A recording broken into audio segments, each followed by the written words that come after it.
Selamat bertemu kembali di Filsafat Ilmu Pengetahuan. Ya, yang akan kita diskusikan adalah pengalaman-pengalaman ya, filsuf Euclid dan Archimedes. Ya. Pada saat yang lalu kita sudah berdiskusi mengenai pendapat Aristoteles ya, dan Plato. Kemudian ada pendapat lain ya, ini ya bukan lain ya, tetapi pengembangan. Ya. Sehingga nanti mungkin akan menjadi dasar-dasar yang akan kita pakai pada waktu kita melakukan penelitian. Ya. Jadi semuanya itu adalah untuk ya saat ini kita melihat ya akurasi dan kemudian ketepatan dalam kita melakukan penelitian dan dasar-dasar dari dasar-dasar yang benar ya dari kegiatan penelitian tersebut.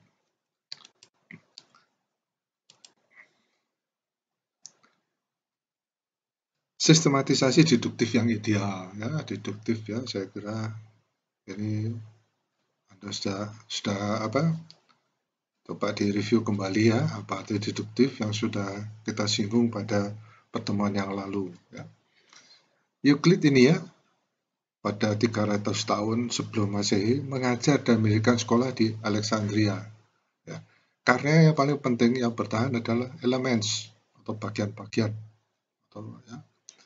Tidaklah mungkin untuk mengatakan dengan pasti sejauh mana pekerjaan ini ya, merupakan kodifikasi dari pengetahuan geometri yang ada dan sejauh mana itu merupakan buah dari penelitian asli.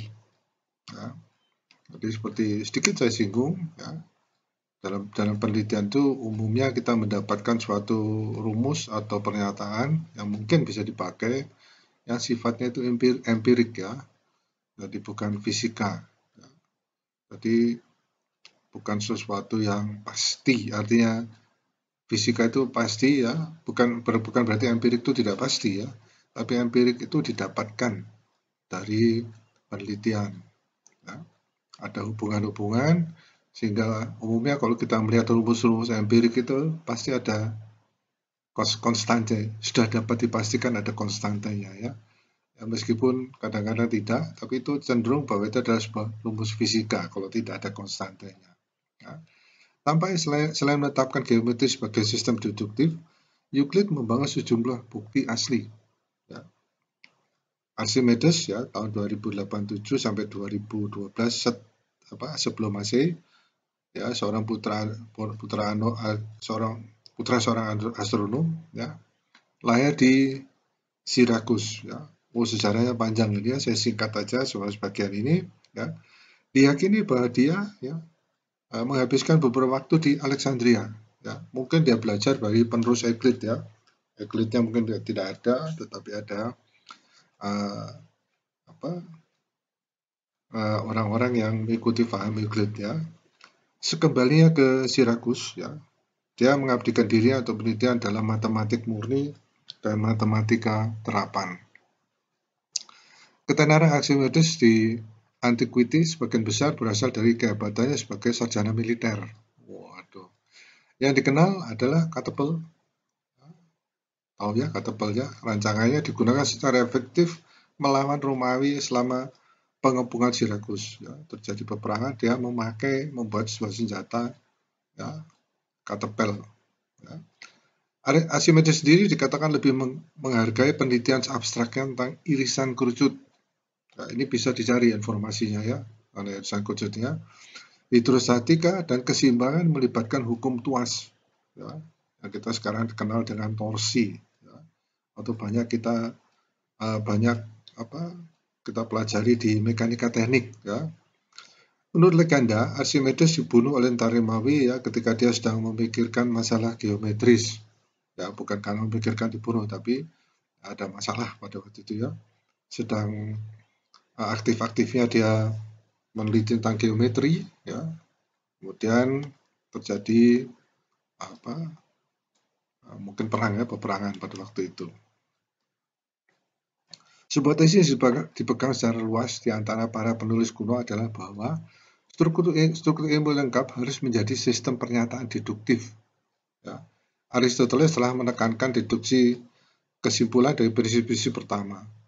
Banyak penulis di akhir zaman kuno percaya bahwa yang ideal dari sistematisasi deduktif telah diwujudkan dalam geometri Euclid dan statika Archimedes. Ya.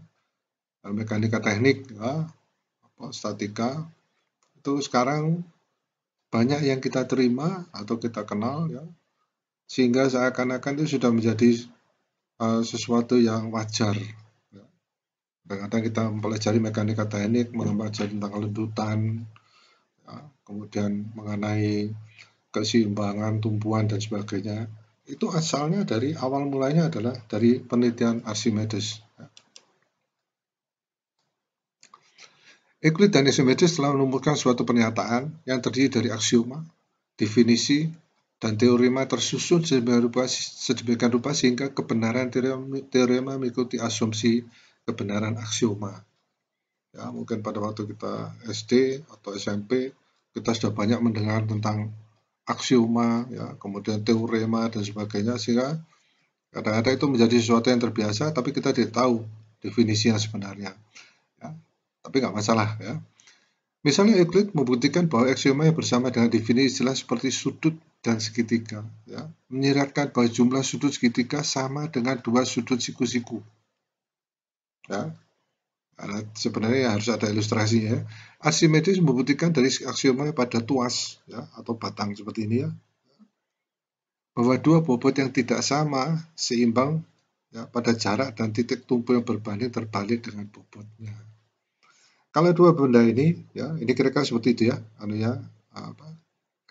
kalau dua benda ini panjang batangnya itu kiri dan kanan ini sama, ya. Ini mengenai mekanika teknik, ya, atau statika. Kalau sama, dia makan imbang, maka dia akan imbang. Tapi kalau bobotnya tidak sama, maka dia harus dimajukan posisinya, ya, agar terjadi keseimbangan. Ya. Ini sudah kita ketahui semuanya, ya, seakan-akan ini sudah menjadi suatu dasar alam, ya, tidak perlu dibuktikan. Kalau bobotnya lebih besar, maka dia harus dimajukan. Nah, yang dimasukkan berbanding terbalik itu adalah kalau bobotnya semakin besar, maka jaraknya ini semakin pendek. Ya, untuk yang kecil jaraknya panjang supaya terjadi keseimbangan. Ya, kira-kira seperti itu, ya. Tiga aspek ideal dari sistematisasi deduktif adalah: pertama, bahwa aksioma dan teorema berhubungan secara deduktif. Kedua, bahwa aksioma itu sendiri ada kebenaran yang terbukti dengan sendirinya. Dan yang ketiga, bahwa teorema setuju dengan pengamatan, observasi, penelitian. Para filsuf sains telah mengambil posisi yang berbeda pada aspek kedua dan ketiga. Tapi ada kesepakatan umum pada aspek pertama. Seseorang tidak dapat menganut deduktif ideal tanpa menerima persyaratan bahwa teorema terkait secara deduktif dengan aksioma. Ya. Euclid dan Archimedes menggunakan dua teknik penting untuk membuktikan teorema dari aksioma mereka, yaitu argumen reductio ad absurdum, ya, atau reduction to absurdity, ya, kemustahilan. Ya. Jadi bagaimana, ya, kita mengurangi, mungkin istilahnya itu keraguan, ya. Ya. Mungkin ini kalau diterjemahkan lebih ekstrim itu khayalan, ya. Ya. Bagaimana yang dikatakan yang seperti khayal yang tidak mungkin itu bisa diterima secara akal, gitu, ya. Dan makanya ke tipe absurdity dan metode kelelahan. Ya. Jadi mungkin metode kelelahan ini yang dikenal sebagai fatigue, ya, atau tiredness, ya. Jadi teori-teori itu ternyata sudah dibuktikan pada saat-saat yang lalu. Teknik reduksi ad absurdum itu membuktikan teorema T adalah dengan mengasumsikan bahwa bukan T itu benar, dan kemudian menyimpulkan dari bukan T dan aksioma sistem baik, ya, persyaratan maupun negasinya. Negasi itu perlawanannya, ya, negatif, ya. Jika ada dua pernyataan yang berkontradiktif dapat disimpulkan dengan cara ini. Dan jika aksioma sistem benar, maka T juga harus benar. Ya. Berkenaan dengan persyaratan hubungan deduktif antara aksioma dan teorema, teori geometri Euclid mempunyai kelemahan. Ya, Euclid menyimpulkan sejumlah teorema dengan menggunakan operasi superposisi ya, untuk membangun kongruensinya. Ya. Tetapi tidak ada referensi yang dibuat dalam aksioma atau operasi superposisi ini ya. Jadi Euclid membuktikan beberapa teoremanya dengan keluar dari sistem aksioma. Ya, tadi mengenai superposisi ini. Ya. Geometri Euclid disusun kembali menjadi bentuk deduktif yang presisi oleh David Hilbert ya, di bagian akhir abad ke-19. Ya. Jadi penelitian ini masih lanjutkan. Ya. Mungkin kita berpikir suatu emosional ingin membuktikan itu salah, ingin membuktikan itu benar, kemudian ingin mengembangkannya jadi menjadi sesuatu yang lebih praktis. Ya. Dalam reformulasi Hilbert, setiap teorema sistem adalah konsekuensi deduktif dari aksioma dan definisi. Ya. Metode kelelahan merupakan perpanjangan dari teknik reductio ad absurdum. Ya. Ini terdiri dari beberapa pernyataan bahwa setiap kemungkinan kebalikan dari suatu teorema memiliki konsekuensi yang tidak konsisten dengan aksioma suatu sistem. Ini merupakan tantangan ya bagi peneliti-peneliti ya. Aspek kedua yang lebih kontroversial dari ideal sistematisasi deduktif adalah persyaratan bahwa aksioma itu sendiri merupakan kebenaran yang terbukti dengan sendirinya. Ya. Persyaratan ini dinyatakan dengan jelas oleh Aristoteles. Ya. Tolong direview kembali. Ya. Yang bersikeras bahwa prinsip pertama dari masing-masing ilmu adalah kebenaran yang diperlukan. Ya. Persyaratan bahwa aksioma sistem deduktif menjadi kebenaran yang terbukti dengan sendirinya konsisten dengan pendekatan Pythagoras yang kita tinjau dalam dua pertemuan kita sebelumnya ya, terhadap filsafat alam. Nah, yang diteliti itu adalah tentang natur atau alam. Ya. Pythagoras yang berkomitmen percaya bahwa ada hubungan matematis di alam yang dapat ditemukan dengan akal ya, atau dengan pikiran yang mungkin sehat ya, jadi jelas ya, real, ya, pasti. Dari sudut pandang ini adalah wajar untuk menegaskan bahwa titik awal sistematisasi deduktif adalah hubungan matematis yang ditemukan mendasari fenomena. Nah, kadang-kadang kita melihat sesuatu ya, atau seperti ilustrasi saya mengenai bagaimana bisa ya kalau kita sakit ya, memakan yang pedas-pedas gitu ya. Coba tolong di review kembali. Archimedes menggunakan argumen reductio ad absurdum untuk membuktikan bahwa bobot yang setimbang pada jarak yang sama dari titik tumpu adalah sama. Nah, coba tadi dibayangkan ya, dari gambar yang sudah ditayangkan tadi ya. Diawali dengan mengasumsikan kebenaran pernyataan kontradiktif bahwa bobot penyimbang tidak sama besarnya, nah, bukan T. Jadi yang tadi bobot yang saya gambarkan mendekati titik tumpuan itu ya, dan kemudian menunjukkan bahwa bukan T itu salah karena memiliki implikasi yang bertentangan dengan salah satu aksioma sistem. Ya. Untuk jika tidak T benar, seseorang dapat mengurangi bobot yang lebih besar sehingga kedua bobot itu sama besarnya. Tetapi aksioma menyatakan bahwa jika salah satu dari dua bobot yang awalnya dalam keseimbangan diturunkan, maka tuas condong ke arah bobot yang tidak berkurang. Artinya dia akhirnya pada tuas itu akan langsung mengayun, ya, dia akan lebih berat ke sebelah kiri mungkin ya dari gambar awalnya. Tuas tidak lagi berada dalam keseimbangan. Tetapi ini bertentangan dengan bukan T. Dengan demikian juga ditetapkan adalah T. Nah, coba ini direview. mengenai hal yang sederhana menurut kita pada saat ini, tetapi di sini yang ditunjukkan adalah bagaimana membuktikan ya tentang aksioma, ya, definisi dan teorema itu. Ya. Archimedes menggunakan metode kelelahan ya, untuk membuktikan bahwa luas lingkaran sama dengan luas segitiga siku-siku yang alasnya adalah jari-jari lingkaran ya, dan ketinggiannya adalah kelilingnya.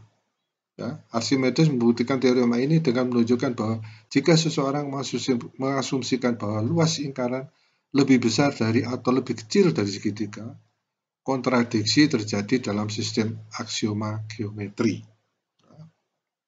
Nah ini lingkaran yang mempunyai R, ya, jari-jari atau radius. Itu kalau sama alasnya pada segitiga siku-siku ini, ya, ini alasnya adalah R, ya, kemudian tingginya ini adalah keliling, ya, maka luas dari lingkaran ini adalah sama dengan segitiga ini. Ya. Bagaimana membuktikannya? Ya. Jadi coba Anda coba, ini suatu tantangan ya. Anda coba apa benar ya, gitu ya. Bagaimana Archimedes kok bisa sampai pada kesimpulan ini? Ya. Nanti coba Anda coret-coret apa benar itu ya. Sikap berbeda diambil oleh mereka yang mengikuti tradisi membungkus suatu pernyataan atau membungkus suatu pernyataan dalam astronomi matematis itu artinya gini, ini seperti empirik ya. Jadi ya sudah pokoknya ini adalah sudah dibuktikan. Ya, kemudian dia seakan-akan disembunyikan di dalam sistem matematis atau model matematis ya. Mereka menolak persyaratan Aristotelian ya. Untuk mentolerir suatu pernyataan yang empirik, konsekuensi deduktif dari aksioma harus sesuai dengan pengamatan. Bahwa aksioma ini sendiri tidak masuk akal atau bahkan salah, tidak relevan. Nah, empirik ini ya, kok sudah dibuktikan, kok sekarang kalau empirik ini sudah dipublikasikan di jurnal internasional yang terpercaya, ya, dianggap bahwa ini ada rumus. Ya. Aspek ketiga dari cita sistematis deduktif adalah bahwa sistem deduktif harus berhubungan dengan kenyataan. Tentu saja Euclid dan Archimedes bermaksud untuk membuktikan teorema-teorema yang memiliki aplikasi praktis. Ya. Memang Archimedes terkenal dengan penerapan hukum tuas ini tadi ya, pada konstruksi katapel untuk keperluan militer. Tetapi untuk melakukan kontak dengan alam, pengalaman perlu setidaknya beberapa istilah sistem deduktif harus mengacu pada objek dan kehubungan di dunia. Tampaknya hanya diasumsikan oleh Euclid dan Archimedes dan penerus langsung mereka bahwa istilah seperti titik, garis, berat, dan batang memang memiliki korelasi empiris. Archimedes misalnya tidak menyebutkan masalah yang terlibat dalam memberikan interpretasi empiris teorema pada tuas. Ya. Dia tidak berkomentar tentang batasan yang harus dikenakan pada sifat tuas itu sendiri. Ya, yang sekarang dikembangkan harus mempunyai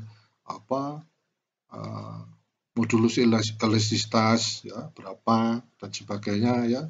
Kemudian ada beberapa istilah-istilah lagi untuk sebuah material ya. Berapakah tegangan maksimumnya gitu ya. Ada stres, ada strainnya dan sebagainya. Namun teorema yang diturunkannya dikonfirmasi secara eksperimental hanya untuk batang yang tidak terlalu bengkok ya, tidak terjadi lendutan dan yang memiliki distribusi berat yang seragam. Nah, teorema Archimedes hanya berlaku untuk pengukit ideal. Jadi tidak berlaku untuk yang jadi dianggap ideal gitu ya. Yang pada prinsipnya tidak dapat diwujudkan dalam pengalaman, yaitu batang yang kaku, tidak berhingga, tetapi tidak bermassa misalnya. Itu sebabnya dari penelitian ini harus ada semuanya ya, sifat-sifatnya supaya sesuai dengan hasil yang akan kita dapatkan.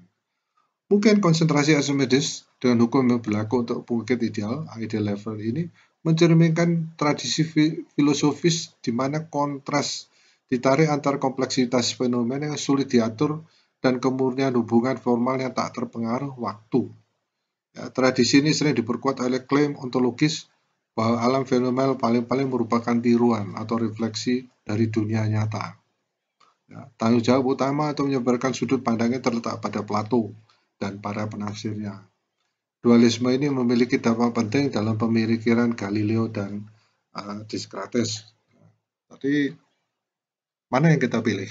Nah, dari antara ketiga filosof ini yang sudah kita diskusikan, khususnya untuk filsafat ilmu pengetahuan.